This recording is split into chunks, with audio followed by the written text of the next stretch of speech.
Et c'est parti, petite vidéo suivie. Vous avez été plusieurs à me demander l'évolution des Tetraponera. Alors je vous avais montré il n'y a pas si longtemps que ça, mais vous allez pouvoir voir que ça a encore évolué de chez évolué. Donc ça c'est le premier nid. On peut voir en haut que de la ponte. On peut voir aussi qu'il y a toujours autant de couvains là-dedans. C'est un truc de fou. La reine, je vais essayer de vous la montrer, mais c'est pas toujours évident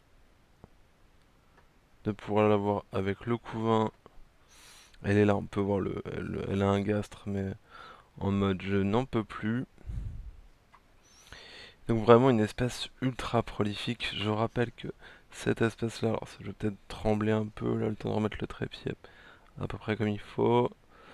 Cette espèce-là, je ne la chauffe plus du tout depuis 3 4 mois maintenant. Et le développement est toujours aussi dingue, hein. Quand clairement, développement de fou sur cette espèce. Donc ça c'est la première partie du nid. Deuxième partie du nid, donc pareil, hein, qui est quasiment en plein. C'est de plus en plus compliqué de faire de l'entretien dans la cuve puisque les fourmis sont de plus en plus nombreuses. Et je rappelle, cette fourmi pique extrêmement fortement et très agressif. C'est de toutes les fourmis que j'ai eues. Donc j'ai eu quand même, je pense en tout, sur toute ma période d'élevage, une centaine facile d'espèces. Donc j'ai quand même eu de quoi comparer. Il n'y a rien de plus nerveux que cette espèce.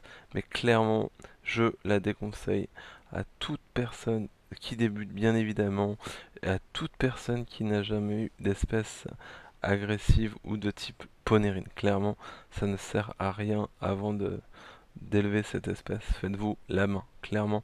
Deuxième chose, je tiens à vous prévenir. Là, vous voyez ce nid, c'est un nid en bambou, donc costaud encore. Elles ont réussi à le creuser. Et à le creuser, mais comme du gruyère. Là également, en bas, je sais pas si vous allez voir, elles ont carrément creusé. C'est un truc de fou. Donc clairement, si vous élevez comme moi cette espèce, le nid devra être en cuve, impérativement. Que ça soit du bois ou autre, ils vont réussir à le creuser. Là, vous voyez, elles l'ont creusé le nid. C'est un truc de fou. C'est un truc de fou. La capacité qu'elles ont à tout ronger également. Alors, je vais vous montrer l'air de chasse qui est sale, hein. Là, j'ai vraiment galéré à faire les vitres. Vous allez voir. En plus, les vitres là sont vraiment crado. Et je leur ai donné un morceau de rongeur. Et elles sont vraiment très voraces.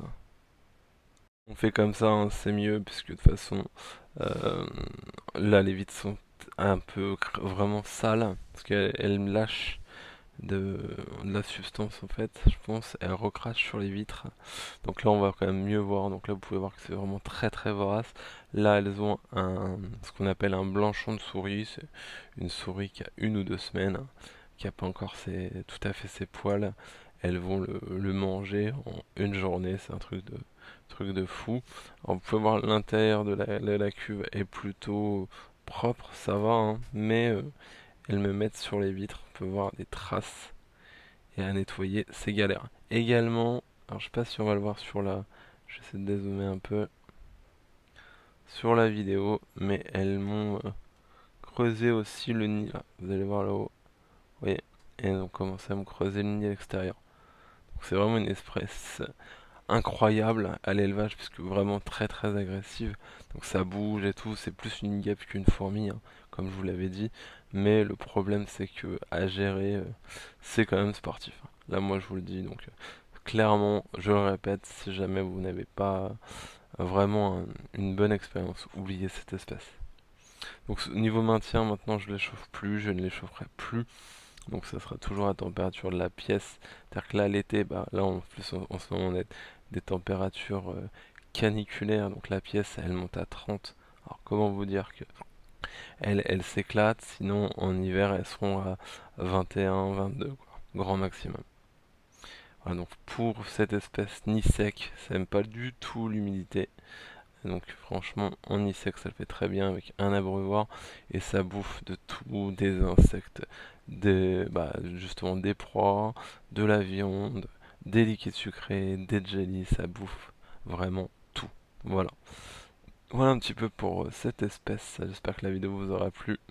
Je vous remercie de m'avoir regardé. Salut!